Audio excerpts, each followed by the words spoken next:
اللہ تعالیٰ نے قرآن حکیم میں ارشاد فرمایا کہ افحسبتم انما خلقناکم عبثا وانکم الینا لا ترجعون،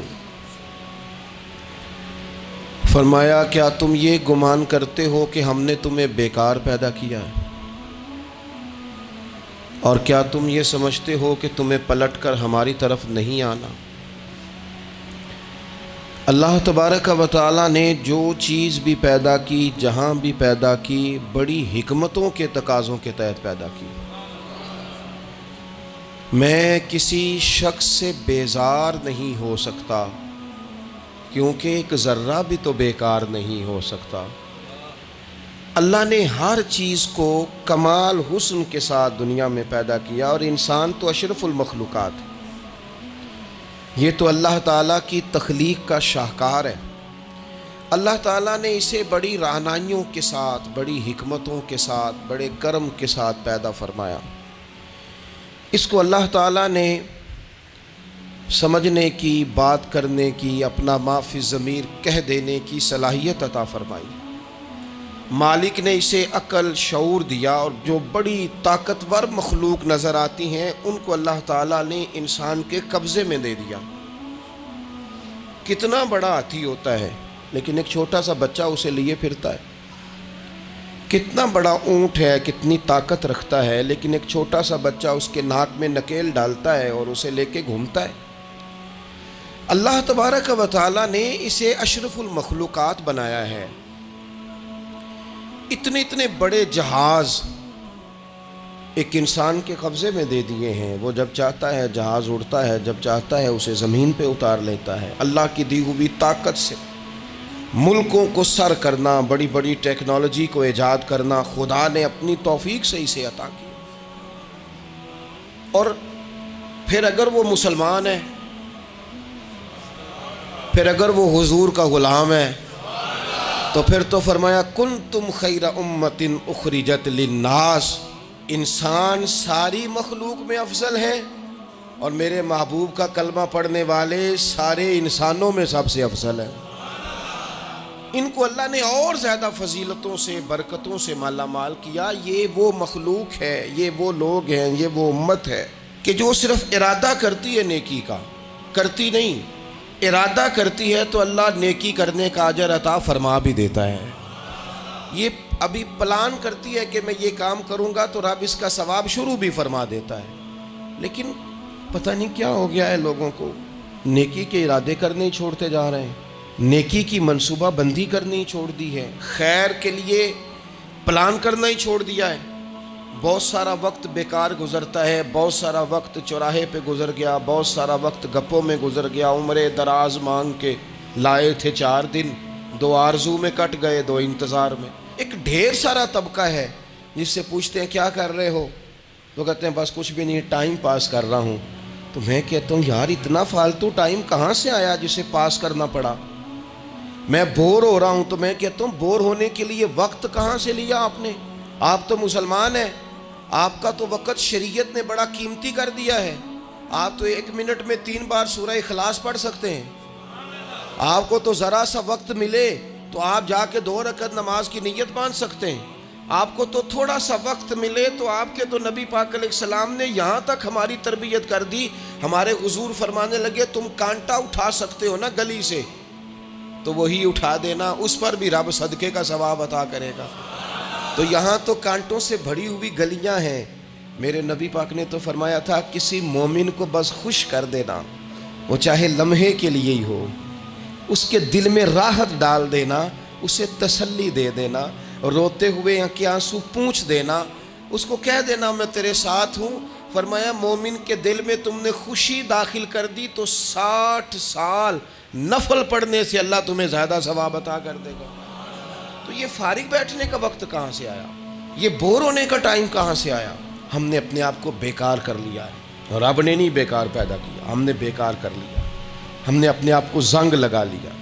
ملت کا وہ جوان جس کو چاہیے تھا کہ وہ خاندان کے 20 50 60 لوگوں کو لے کر چلتا، کفالت کرتا، نمائندگی کرتا، آگے بڑھ کے کہتا میں ہوں نا، گھبرانا نہ، وہ نوجوان خود دکھ سناتا ہے رو رو کے، وہ مجبوریاں سناتا ہے، وہ کچی کچی باتیں کرتا ہے، وہ کہتا ہے مجھے کالا جادو ہو گیا ہے، وہ کہتا ہے فلانے کی نظر لگ گئی ہے، وہ کہتا ہے چچا نے آگے نہیں جانے دیا، وہ کہتا ہے میں ابا جی نے صحیح تقسیم نہیں کی تو میں پیچھے رہ گیا۔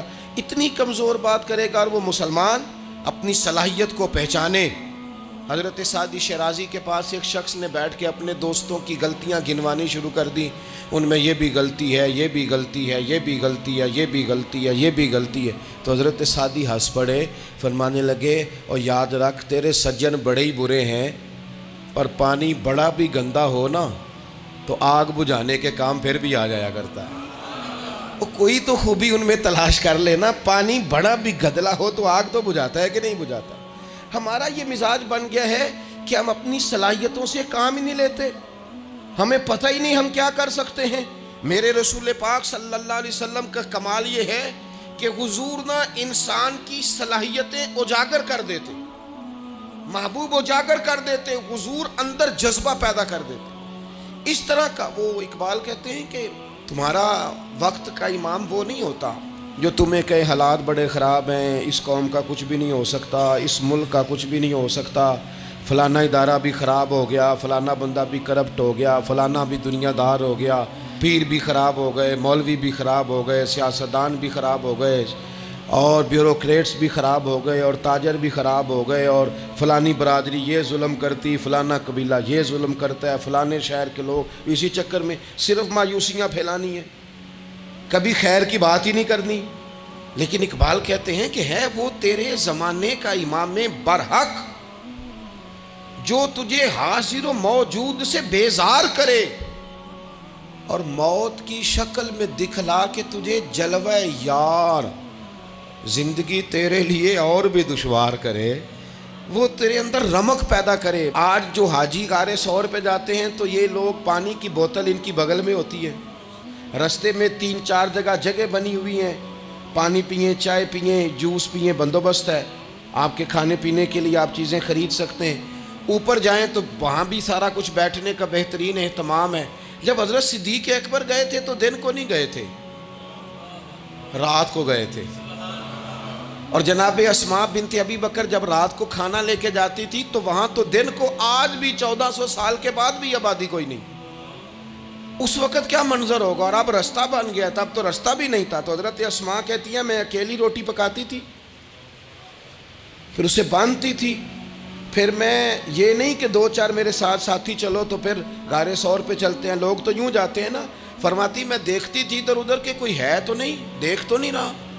جب کوئی نہیں ہوتا تھا تو رات کو جاتی تھی اور غار پہ کھانا دے کے آتی تھی، اور حضرت صدیق اکبر نے حضور کو کندھوں پہ بٹھا کے کہا تھا حضور پتھر نکیلے ہیں، ان کی نوک تیز ہے، کہیں مقدس قدموں کو تکلیف نہ دیں، اگر مہربانی کریں تو میرے کندھوں پہ نہیں بیٹھ جاتے۔ حضور حضرت صدیق اکبر کے کندھوں پہ بیٹھ گئے۔ درویش کہنے لگے پباں پار قدم نہیں جے لاؤندا تے 100 پہاڑ تے چڑھیا جاندا، او پیا جاندا جے یار نبی دا، اے اصلی دلدار نبی دا، او پیا جاندا جے یار نبی دا، اے اصلی دلدار۔ اپنے اندر جذبہ پیدا کرے، ہم کچھ کر سکتے ہیں۔ غریب ساری زندگی دکھ ہی سنائے گا کہ میں غریب ہوں، اس نے محنت کب کرنی ہے، جد و جہد کب کرنی ہے، اس نے آگے کب پڑھنا ہے، وہ کب تک یہ کام کرے گا۔ اپنی زندگی کے اندر شعور پیدا کریں اور اپنی صلاحیت سے کوئی نفع لیں۔ آپ کیا کر سکتے ہیں زندگی میں؟ میں نے کہا کچھ نہیں کر سکتے، گلی سے روڑا تو اٹھا سکتے ہیں کہ نہیں؟ کچھ انقلاب اپنے مزاج میں پیدا کریں، کچھ تبدیلی پیدا کریں۔ اس کے لیے سب سے زیادہ ضروری یہ ہے کہ ہم اپنے اندر اخلاقی تبدیلی لانے میں کامیاب ہو جائیں۔ کائنات میں ایک قوم وہ سمجھتی ہے جن کا اخلاق سنور جاتا ہے، اور جو لوگ اپنے اندر اخلاقی تبدیلی نہیں نہ لاتے، آپ دیکھیں نبی پاک علیہ السلام کا انقلاب کس طرح کا ہے۔ عرب کے لوگ سمجھتے تھے کہ معاف کرنا بزدلی ہے، صبر کرنا بزدلی ہے۔ وہ کہتے تھے یہ کیا بات ہوئی، ہمارا دشمن کیا سمجھے گا کہ بزدل ہے، انہوں نے معاف کر دیا ہے۔ وہ کہتے تھے معاف کر دیں تو کمزور پڑ جائیں گے، سامنے والا کہے گا کہ ان کے پلے کچھ نہیں، معاف کر دیا۔ اور ہمارے زمانے میں آج معاف کمزور آدمی کرتا ہے، طاقتور آدمی معاف نہیں کرتا۔ وہ جس کے پاس طاقت نہیں ہوتی وہ کہتا ہے ٹھیک ہے میں نے اللہ پہ چھوڑ دیا، حالانکہ اس نے بھی اچھا کیا، پر کمال تو یہ ہے کہ تیرے پاس ساری طاقت ہو پھر بھی تو فیصلہ اللہ پہ چھوڑے۔ اور حضرت موسیٰ کلیم اللہ علیہ السلام نے عرض کیا تھا مالک تیرے بندوں میں تیری نظر میں معزز کون ہے؟ تو رب کریم نے فرمایا میرے کلیم جس کے پاس بدلہ لینے کی طاقت ہو پھر بھی معاف کر دے وہ رب کی نظر میں بڑی عزت والا ہے۔ عرب کے لوگ سمجھتے تھے یہ بزدلی ہے کہ میں معاف کر دوں، لیکن حضور نے ان کو اخلاقی طور پہ بدل دیا، اور نبی پاک نے فرمایا معاف کرنا بزدلی نہیں، یہ تو اعلیٰ ظرفی ہے۔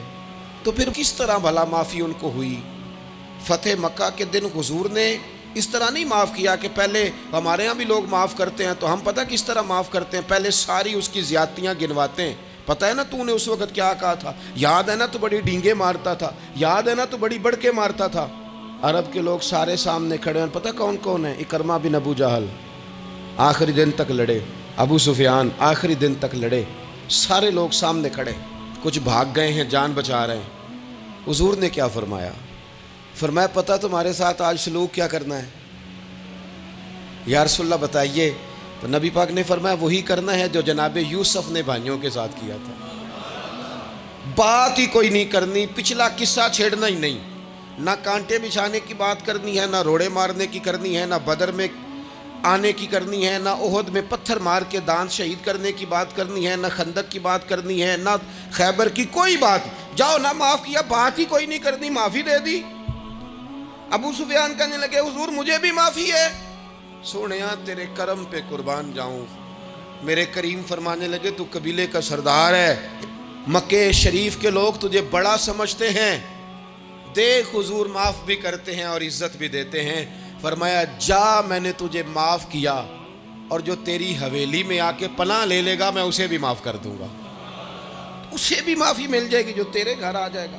اب تبدیلی آ گئی، وہ جو اندر کفر تھا وہ ٹوٹ گیا، انقلاب آ گیا۔ یہی ابو سفیان جو کل تک مخالفت میں لڑتے تھے پھر یہ حضور کے ساتھ جنگوں میں جاتے، اور اس طرح جاتے کہ حضور گھوڑے پہ بیٹھے اور جناب ابو سفیان نے گھوڑے کی لگام تھامی ہے، ہر میدان میں گئے، ہر جگہ خدمت کی۔ اکرمہ بن ابو جہل کا پتر ہے، کوئی کسر نہیں چھوڑی اس نے، حد کر دی، ہر جگہ لڑا، ہر مقام پہ۔ لیکن فتح مکہ کے موقع پر یہ بھاگ گیا تھا، جان بچا کے چھپ گیا۔ اس کی بیوی آئی، آگے کہنے لگی سونیا میرے چھوٹے چھوٹے بچے ہیں، مجھے پتہ چلا ہے کہ میرے شوہر کے لیے آپ نے ڈیتھ وارنٹ جاری کر دیے ہیں کہ جہاں ملے مار دیا جائے، صحابہ نے یہ اعلان کیا ہے، وہ سخت مجرم ہے، اس کے لیے سخت آرڈر جاری کیا گیا ہے۔ تو کریم کیا فرمانے لگے؟ حضور فرمانے لگے تو کیا چاہتی ہے؟ میں کوئی آپ کو قصہ تو نہیں نہ سنا رہا، خدا را مہربانی کریں، تھوڑا سا دل بڑا کریں، تھوڑا سا۔ وہ ساس کہتی ہے جی میں کیویں معاف کر دیاں جی، تمہیں پتہ نہیں پیر صاحب میرے اندر زخم کنے نے، مثلا کیا ہے، گولی مار دی ہے کسی نے کسی کو۔ بہو سے کہیں تو کہتی ہے جی میں معاف کر دوں، اس کو معاف کر دوں، آپ کو بتاؤں اس نے تکلیف کتنی دی۔ مہربانی کرو ایک دوسرے کو معاف کرو، اپنے دل میں گنجائش پیدا کرو۔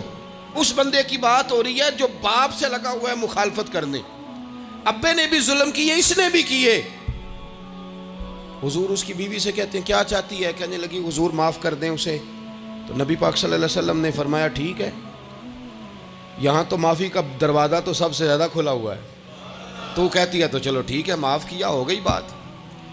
اس نے جا کے جہاں چھپا ہوا تھا اسے کہا اکرمہ حضور نے تجھے معاف کر دیا۔ کہنے لگا کوئی کرنے والی بات کر، وہ معاف کرتے ہیں مجھے پتہ ہے، بڑا کرتے ہیں، پر جو میں نے کیا ہے وہ معافی والا نہیں۔ مجھے معافی ہو سکتی ہے، یہ کیسے ہو سکتا ہے، یہ کیسے ہو گیا، ہو ہی نہیں سکتا۔ اس کی بیوی پھر آئی، کہنے لگی حضور وہ مانتا نہیں، یہ تاریخ صرف میرے رسول کی ہے، یہ سیرت صرف میرے رسول کی ہے، کہ جس کو معاف کیا جا رہا ہے اس کی سمجھ میں بات نہیں آ رہی کہ بھلا مجھے معاف کر دیا ہے۔ حضور کہتے ہیں اچھا تو بتا وہ کیسے مانے گا؟ کہنے لگی حضور اگر کوئی نشانی دے دینا، عرب کے لوگ تلوار دے دیتے تھے، زرہ دے دیتے تھے، پگڑی دے دیتے تھے، چھڑی دے دیتے تھے، یہ دلیل ہوتی تھی کہ فلاں نے نشانی دے دی۔ اگر کوئی مل جائے نا نشانی، محبوبہ اس طرح تو کوئی نہیں کرتا جیسے آپ کرتے ہیں۔ کریم نے اپنے سر سے پگڑی اتاری اور فرمایا میری پگڑی بطور علامت کے نشانی کے لے جا، اسے کہہ دے میں نے معاف کیا۔ اب اکرمہ کو معافی ہو گئی، وہ آ رہے ہیں، یوں اخلاق بدلتے ہیں، وہ آ رہے ہیں۔ یہاں کوئی بڑا آدمی آئے نا تو پہلے اعلان ہوتا ہے فلاں بن فلاں صاحب آ رہے ہیں، اب ان کو دعوت دیتے ہیں، لیکن وہ اعلان چھوٹا کرتا ہے بڑے کے لیے. یہاں انوکھا باب ہے. اکرمہ کلمہ پڑھنے آ رہے ہیں. نبی پاک صحابہ سے کیا فرما رہے ہیں؟ فرمایا وہ کلمہ پڑھنے آ رہا ہے، اطاعت قبول کر کے آ رہا ہے، سر تسلیم خم کر کے آ رہا ہے.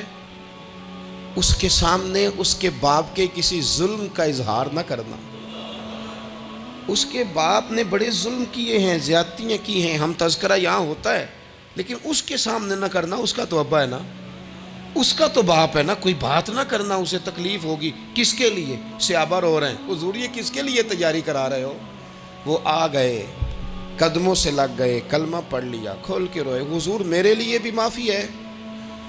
تو کریم نے فرمایا ہاں، میں رحمت والے رب کا رحمت والا رسول ہوں، ہے نا معافی. اکرمہ مسلمان ہو گئے. پھر تلوار کو صاف کر کے کہنے لگے سونیا پہلے یہ اسلام کی مخالفت میں لڑتی تھی، اب حمایت میں لڑے گی. مجھے بتائیں، ایک ایک گلی اکرمہ گئے اسلام کی حمایت میں تلوار لے کے، ایک ایک گلی. اور آپ پچھلے جہاد میں بھی گئے تھے، اس جہاد میں نہ جائیں تو کہنے لگے کفارہ نہیں ادا کرنا، پچھلے داغ نہیں صاف کرنے. میں جاؤں گا، گلی گلی جاؤں گا، نگر نگر جاؤں گا، جھنڈا لے کے جاؤں گا. میں بتاؤں گا کہ جب کوئی مدینے والے کے پاس آئے تو رب دل بدل دیا کرتا ہے. انقلاب آتے ہیں، عادتیں بدلتی ہیں، طبیعتوں میں تغیر آتا ہے. کون کہتا ہے نہیں آتا؟ میں جاؤں گا. ہمس میں حضرت عمر کے زمانے تک اکرمہ لڑے، سالوں میدان میں رہے اسلام کی حمایت میں. اور پھر ہمس کے میدان میں حضرت عمر کے دور میں لڑتے ہوئے شہادت کی موت اللہ نے انہیں عطا فرمائی. یہ آپ دیکھیں حضرت خالد بن ولید کون ہے؟ کہنے لگے حضور میں تو بڑی شدت سے اسلام کے خلاف لڑتا تھا، میری غلطیاں بھی معاف ہو جائیں گی. تو حضور فرمانے لگے اسلام پچھلے سارے معاف کرا دیا کرتا ہے. نئی زندگی کا آغاز ہو جاتا ہے، نئی زندگی کا آغاز ہوتا ہے. حضور نے فرمایا جو رمضان میں عبادت کر لے نا، ایمان کے ساتھ رمضان میں عبادت کر لے، اللہ اس کے پچھلے سارے ہی معاف فرما دیتا ہے. اب وہ نئی زندگی کا آغاز کرے. جس نے شب قدر پہ رو رو کے توبہ کی ہے وہ رمضان کے بعد کرپشن چھوڑ دے، جھوٹ چھوڑ دے، بددیانتی چھوڑ دے، دل دکھانا چھوڑ دے. جس نے رمضان میں روزے رکھے، تراویح پڑھی ہے، وہ نئی زندگی کا آغاز کرے. خدا کی رحمت سے گناہ معاف ہو گئے، اب وہ آگے بڑھے. نبی پاک علیہ السلام نے فرمایا جو اللہ کے گھر کا حج کار آیا وہ اس طرح ہے جس طرح آج ماں کے پیٹ سے پیدا ہوا ہے. اب نئی زندگی کا آغاز کرے، اب وہ اپنی عادات میں تبدیلی لائے، اب وہ بدل جائے. میں کس درد سے یہ بات آپ سے کروں کہ 50 لاکھ مسلمان ہر سال حج کرتا ہے. اگر 25 لاکھ کا کردار بھی ٹھیک ہو جائے تو سال کا 25 لاکھ با کردار مسلمان اگر دنیا کو دیا جائے تو بتائیے امت مسلمہ کا سر کتنا اونچا ہوگا. لیکن ہمارا حال وہی ہے کہ آج بھی کیتی جاندے ہو تے لہو بھی پیتی جاندے ہو، کھو کے مال یتیماں دا تے بھیج مسیتی جاندے ہو، پھٹ دلاں دے سیندے نہیں تے ٹوپیاں سیتی جاندے ہو، نفس تے چھری پھیر دے نہیں دمبے کیتی جاندے ہو، فرض پلائی بیٹھے ہو، نفلاں نیتی جاندے ہو، او دسو تے سی بلے شانو ایک ہی کیتی جاندے ہو. بات وہی ہے کہ کعبے گئے، مدینے گئے، کربلا گئے، جیسے گئے تھے گھوم پھر کے ویسے ہی آ گئے. کچھ تبدیلیاں اپنے مزاج میں لائیں، اپنی عادات میں لائیں. حضرت خالد بن ولید نے کہا حضور سارے گناہ معاف ہو گئے. فرمایا ہو گئے. حضرت خالد بن ولید نے پھر اپنی تلوار تھامی اور جناب خالد بن ولید پھر اس طرح میدانوں میں نکلے کہ نبی پاک نے فرمایا اب یہ خالد نہیں، یہ تو سیف اللہ ہے، یہ تو اللہ کی تلوار بن گیا ہے. اس جذبے سے، شوق سے اپنے مزاج کو تبدیل کر کے اس طرح میدان میں آئے. فرمایا اب یہ اللہ کی تلوار ہے. پورا وجود زخمی کرایا اور ساری زندگی اسلام کی حمایت میں تلوار چلائی. ہم بدل سکتے ہیں، تبدیلی آ سکتی ہے، ہمیں بدل جانا چاہیے. بہلول دانا سے کہا تھا ہارون رشید نے کہ مجھے کوئی نصیحت کر دے، میں بادشاہ ہوں. سخت دل ہو جاتا ہے کئی دفعہ. تو حضرت بہلول دانا کہنے لگے میں کیا نصیحت کروں، آپ کا باپ کہاں ہے؟ کہنے لگے قبرستان میں. کہا ایک بڑا بھائی بھی تھا، بڑا پیار کرتا ہے، سنا آپ سے، کہاں ہے؟ کہا قبرستان میں. تو کہا وہ ایک چچا زاد بھی آپ کے ساتھ میں نے دیکھا ہے. کہا وہ بھی قبرستان میں. یاد کرانا شروع کیا حضرت بہلول نے، فرمایا وہ ننہال والے، ددہال والے، وہ ماموں، وہ چاچو کا سب قبروں میں آخری جملہ کہا، فرمایا تیرا ایک پتر بھی تھا، چڑھتی جوانی تھی، قد اونچا تھا، رنگ گورا تھا۔ ہارون رشید رو پڑے، کہنے لگے حضور وہ بھی قبرستان میں؟ تو فرمایا جس نے اتنے جنازے پڑھے ہوں اسے میں نصیحت کروں؟ تیرا کیا خیال ہے، تو نے نہیں جانا؟ یارو ہم نے اپنے کئی کلاس فیلوں کے جنازے پڑھے ہیں، بڑا پیار تھا میرا اپنی دادی کے ساتھ، تو 97 میں وہ انتقال کر گئیں، دادا ابو چلے گئے، اماں جی چلی گئیں، ابا جی چلے گئے، نانا چلے گئے، پھپھا چلے گئے، دوست چلے گئے۔ یہاں پچھلے سال کئی سنگی تھے، اس سال نظر نہیں آتے، رخصت ہو گئے۔ او سنگیو، یہ تو ساری تیاری ہے، ہم نے بدلنا کب ہے؟ اب تو ہمارا بڑھاپا آنے کو ہے، اب تو بال سفید ہونے کو۔ تبدیلی کس وقت؟ اللہ تعالیٰ نے قرآن مجید فرقان حمید کے اندر فرمایا اللہ ولی الذین آمنوا یخرجہم من الظلمات الی النور۔ اللہ مومنوں کا ولی ہے، وہ انہیں اندھیروں سے نور کی طرف نکالتا ہے، وہ رستہ دکھاتا ہے۔ بار بار راہ کھلتی ہے ہمارے سامنے، پر ہم قبول کرنے کو تیار نہیں ہوتے۔ کچھ تبدیلی اب آ جائے، کچھ زبان میں مٹھاس آ جائے، کچھ ہمارے عمل میں پختگی آ جائے۔ ہم نہ بہت سارے کام لوگوں کو دیکھ کر کرتے ہیں، اس سے تھوڑی جان چھڑائی جائے۔ کچھ اپنے اندر جو قباہتیں ہیں، کچھ اپنے ساتھ جنگ کی جائے۔ نبی پاک علیہ السلام نے فرمایا افضل جہاد اپنے نفس سے لڑائی کرنا ہے، اپنے آپ کے ساتھ کچھ جد و جہد کی جائے، کچھ اپنے خلاف بھی چلا جائے۔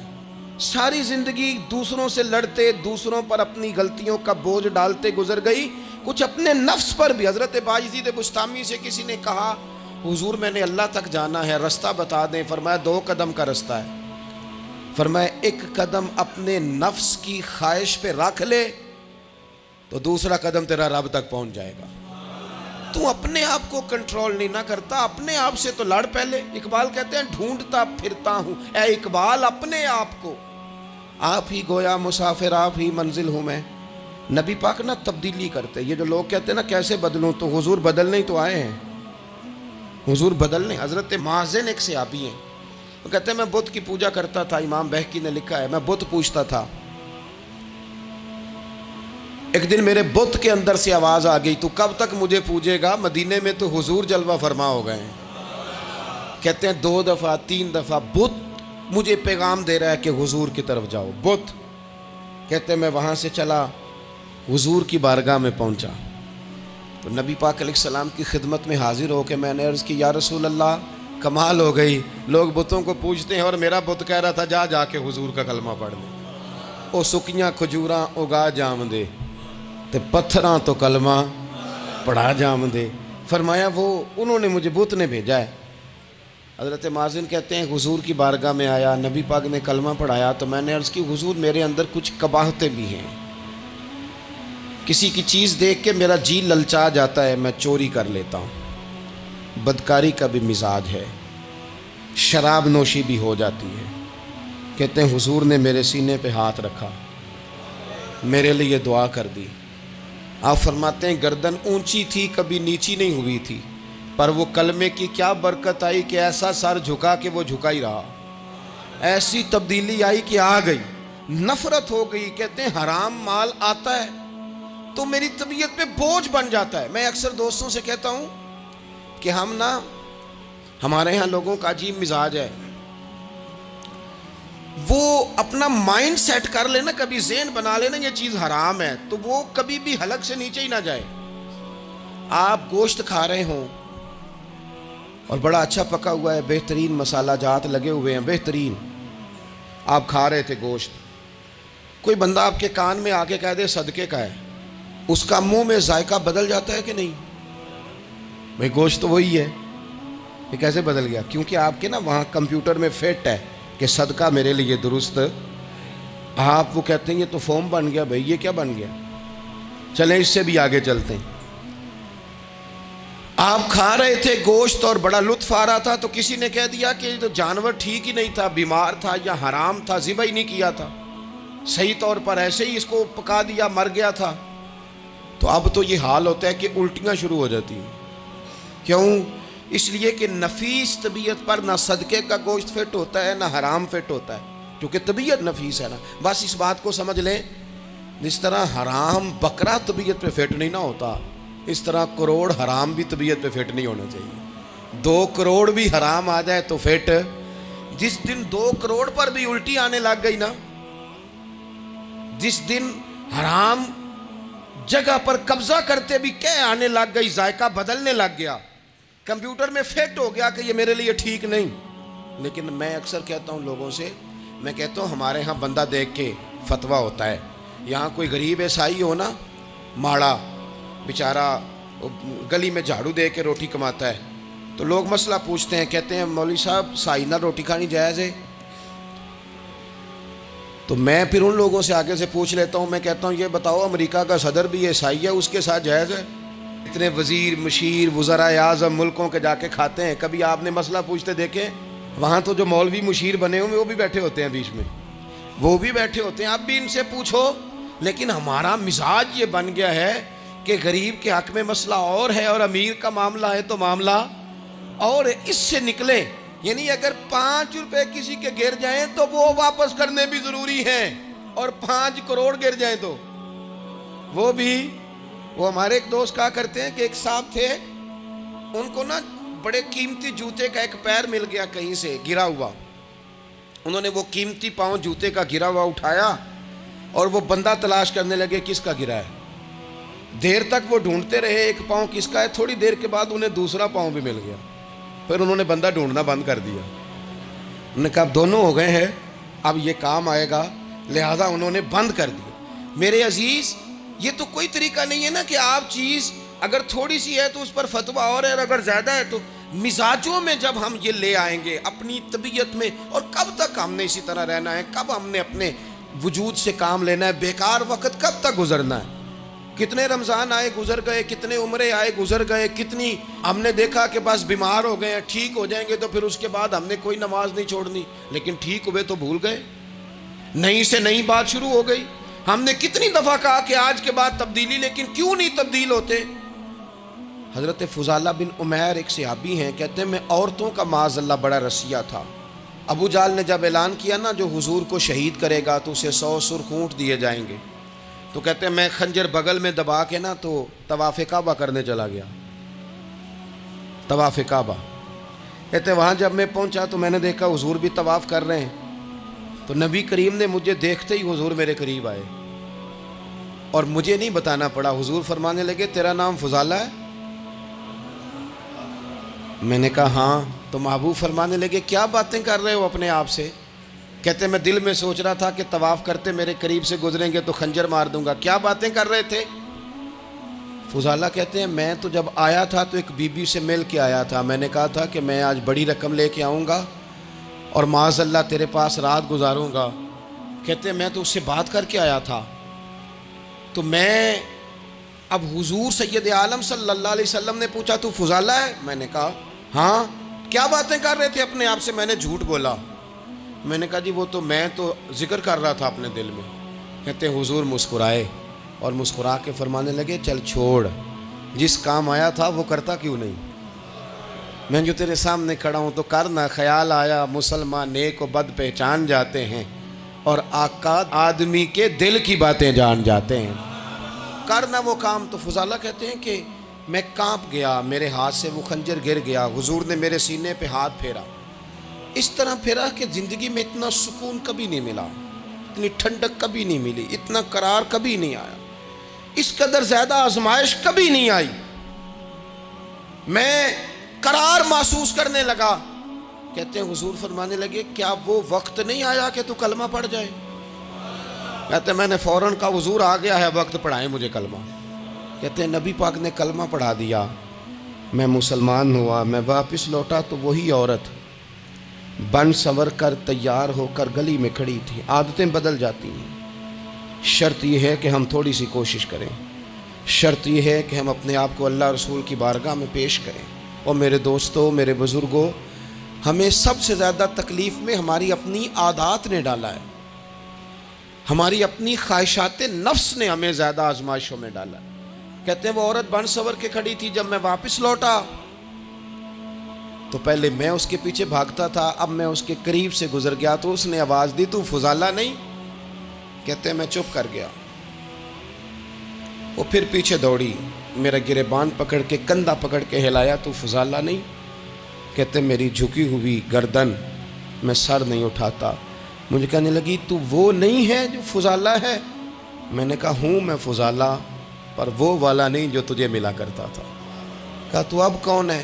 کہنے لگے میرا ٹائٹل بدل گیا ہے، میرا تعارف بدل گیا ہے، اب میں رسول کائنات کا غلام ہو گیا ہوں۔ اب لوگ مجھے مسلمان کہتے ہیں، اب میری نگاہوں میں جچتا نہیں کوئی، جیسے میرے محبوب ہیں ایسا نہیں کوئی۔ کہتے ہیں بدل گئی عادت، میں وہی ہوں پر میرا لہجہ، میرا مزاج ہی بدل گیا۔ حضرت جریر ابن عبداللہ کہتے ہیں میں کاروبار کرتا تھا اور مجھے بڑا سلیقہ آتا تھا کاروبار، میں سستی ترین چیز خریدنے کا ملکہ رکھتا تھا، لیکن فرماتے ہیں کہ جب میں حضور کا کلمہ پڑھنے گیا تو نبی پاک نے مجھے فرمایا میرا دین کسی کا بھلا کرنے کا نام ہے، الدین النصیحہ، خیر خی کرنا۔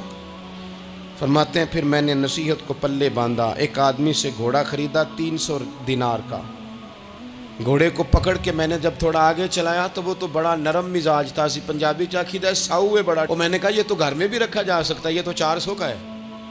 پھر میں نے اس پر سواری کی تو وہ سواری کے لیے ہی بڑا اچھا تھا، میں نے کہا یار تیرا جانور 600 کا ہے۔ کرتے کرتے جب میں نے اسے 1000 دینار تھمایا، 400 میں سودا ہو گیا تھا، اس نے دے دیا تھا گھوڑا یا اونٹ۔ کہتے ہیں وہ شخص میری طرف دیکھ کے حیران ہو کے کہنے لگا جریر تو پہلے بھی آتا ہے، یہ تجھے کیا ہوا؟ تو حضرت جریر کہتے ہیں میں نے اسے کہا پہلے جریر آتا تھا، اب وہ والا جریر ہے جس نے مدینے والے کا کلمہ پڑھا ہے۔ کنتم خیر امتن کا ٹائٹل ہے میرے پاس۔ کیا اسلام صرف نعرے لگانے کا نام ہے؟ کیا اسلام صرف دوسروں کو یہ کہنے کا نام ہے کہ تو نے مجھے کس طرح کہہ دیا کہ میں عاشق رسول نہیں؟ تو زیادہ ہے، تیرے پاس زیادہ دین ہے، صرف ڈٹ جانا اور زیادہ باتیں کرنے کا نام دین ہے؟ اپنے اندر ایک ایک کر کے غلطیوں کو چھوڑیں، آج کچھ عہد کریں کہ ہم نے فلاں فلاں گناہ سے جان چھڑانی، اپنے اندر کچھ تبدیلیاں لائیں، اور کسی کو بتانے کی ضرورت نہیں، ہمارا اور ہمارے رب کا معاملہ ہے۔ اکیلے میں بیٹھ کے اللہ کے حضور عہد کریں، اکیلے میں بیٹھ کے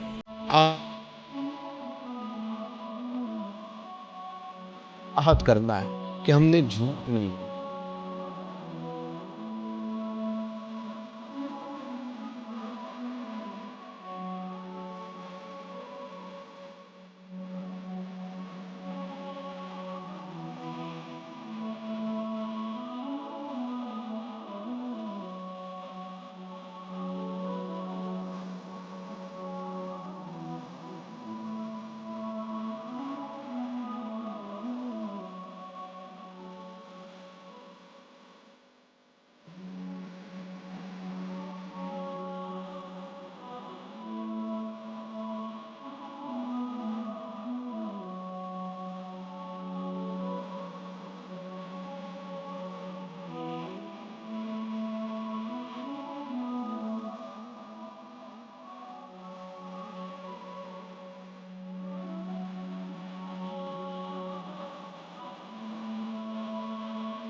ایک سردار تھے کسی قبیلے کے، وہ حضور کی بارگاہ میں کلمہ پڑھنے آئے. امام راضی نے لکھا ہے، کہتے میرے اندر 4 غلطیاں تھیں. میں شراب بھی پیتا تھا، چوری بھی کرتا تھا، بدکاری بھی کرتا تھا معاذ اللہ، اور جھوٹ بھی بولتا تھا. حضور کی بارگاہ میں آیا، عرض کی یا رسول اللہ بچپن سے لے کر یہ بیماریاں لگ گئیں، بڑی کوشش کی، ابا نے بڑا مارا، لوگوں نے بڑا کہا، چھوٹی نہیں، اور میں چھوڑ سکتا بھی نہیں. ان کا خیال تھا نا جس طرح ہمارا خیال ہوتا ہے فلانی چیز نہیں چھوڑ سکتے، میں چھوڑ سکتا بھی نہیں. حضور ایک چھوڑ سکتا ہوں، ایک چھڑوا لیں آپ اور کلمہ پڑھا دیں. حضور نے فرمایا بالکل ٹھیک ہے، تو ایک چھوڑ دے. یا رسول اللہ کون سی؟ فرمایا جھوٹ نہیں بولنا. جھوٹ، وہ شراب بھی پیتے ہیں، وہ کہتے ہیں میں بدکاری بھی کرتا ہوں، چور بھی ہوں. حضور نے کیا فرمایا؟ جھوٹ. کیا ان سارے کاموں سے زیادہ سخت تھا؟ حضور نے اس سے منع کیا، جھوٹ نہیں بولنا بھائی. کہتے ہیں سونے وعدہ ہو گیا. سیدھے سادے آدمی تھے، دیہاتی سردار تھے، گھر چلے گئے. کہتے ہیں جب وہ شراب کے قریب جانے لگا تو دل میں خیال آیا کہ حضور کے پاس شراب پی کے جاؤں گا، اگر کسی نے پوچھا کہ پی ہے تو جھوٹ تو بولنا نہیں، سچ بولوں گا تو حال کیا ہوگا بھلا، وہاں کیفیت کیا ہوگی کہ میں شراب پی کے یہاں آتا ہوں حضور کی بارگاہ میں، مجھ پہ تو حد لگے گی. کہتے ہیں لہذا شراب بھی چھوڑ دی، اٹھا کے ماری دیوار کے ساتھ. کہتے ہیں میں چوری کی طرف ہاتھ بڑھانے لگا تو میں نے کہا صبح اگر کسی نے پوچھا کہ میری چوری کس نے کی ہے، جھوٹ بولنا نہیں، اور اگر سچ بولا تو سوسائٹی میں عزت کیا رہے گی؟ دفع کرو، جو اللہ نے روکھا سوکھا دیا وہی ٹھیک ہے. کہتے ہیں گلی سے گزر رہا تھا، اس عورت نے پھر آواز دی، اس کی طرف جانے لگا اور قریب گیا تو وہ پوچھتی ہے سنا ہے تو نے کلمہ پڑھ لیا ہے؟ کہتے ہیں تڑپ گیا، درد سے آنسو چھلکے کہ اگر میں اس سے جھوٹ بولوں تو حضور نے منع کیا ہے، اور سچ بولوں تو یہ کیا سوچے گی؟ کلمہ پڑھ کے مسلمان ہو کے حضور کا غلام ہو کے یہ انداز ہے. کہتے وہاں سے بھی آ گیا، آ کے نہ پیچھے ہو کے بیٹھ گیا. پیچھے حضور تقریر کر رہے تھے، پیچھے ہو کے بیٹھ گیا. غور سے حضور کا چہرہ دیکھ رہا ہوں، غور سے دیکھتا جا رہا ہوں. دنیا کہیں اور دیکھ رہی ہے اور میں حضور کا چہرہ دیکھ رہا ہوں. سر سے لے کر پاؤں تک تنویر ہی تنویر ہے، جیسے منہ سے بولتی قرآن کی تفسیر ہے. سوچتی تو ہوگی دنیا مصطفیٰ کو دیکھ کر بھلا وہ مصور کیسا ہوگا جس کی یہ تصویر ہے. کہتے میں غور سے چہرہ دیکھ رہا ہوں. حضور کی خدمت میں گیا سلام لینے تو محبوب نے مسکرا کے دیکھا تو میں نے کہا سونیا قربان جاؤں، میرا ایک جھوٹ چھڑوایا ہے، میری ہر شے چھوٹ گئی ہے، ختم ہو گیا سارا کچھ ہی. یہ مہربانی ہو جائے گی انشاءاللہ. اپنے آپ سے بات کریں، کوشش کریں کہ ہم نے زندگی میں جھوٹ نہیں بولنا، آپ سچ بولیں. میری ملک کے لیڈر اگر قوم کو صرف سچ بتائیں ہمارے پاس کیا ہے، ہم کتنا سروائیو کر سکتے ہیں، کہاں تک جا سکتے ہیں، آپ یقین کریں قوم کا اعتماد قائم رہے. اگر ہم اپنے بچوں سے سچ بولیں، اپنے دوستوں سے سچ بولیں، اپنے محبت کرنے والوں سے سچ بولیں، ہمارا اعتماد نہیں خراب ہوگا، اعتماد قائم رہے گا. وہ ایک شخص نے آ کے کہا تھا نا یا رسول اللہ میں 2 نمازیں پڑھوں گا، اگر آپ کہتے ہیں تو کلمہ پڑھتا ہوں، 5 نہیں پڑھ سکتا. فرمایا تو آ جا 2 ہی پڑھنا، لیکن یہ چھٹی صرف حضور دے سکتے ہیں اور نہیں کو دے سکتا. حضور نے فرمایا 2 ہی پڑھنا. صحابہ کہتے ہیں 2 نمازوں کی شرط پہ کلمہ پڑھا. پھر شارحین فرماتے ہیں وہ وقت بھی آیا کہ وہ تہجد بھی پڑھا کرتے تھے. آپ شروع تو کریں نا کسی کام کو، اپنے اندر چھوٹی چھوٹی تبدیلی پیدا کریں. اور بڑوں سے لے کر، مجھے ادب سے عرض کرتا ہوں، بعض نوجوان بھی شکایت کرتے ہیں، کہتے ہیں بزرگوں کو کہہ دیں کہ جلد باز نہ بنیں، جلدی غصے میں آ جاتے ہیں. میں بزرگوں سے بھی عرض کروں گا کہ تھوڑی نرمی، تھوڑی شفقت، مطلب زیادہ ڈانٹ ڈپٹ کرنے سے بھی تو چیزیں خراب ہی ہوتی ہیں نا. تھوڑا سا ظرف بڑھ. نوجوانوں سے کہوں گا کہ آپ جوان ہیں تو حوصلہ بھی تو جوان ہے نا، تو زندگی میں حوصلہ، تحمل، بردباری لائیں، اپنی عادات کو تھوڑا تھوڑا کر کے تبدیل کریں. اللہ تعالی ہمیں سمجھ عطا فرمائے.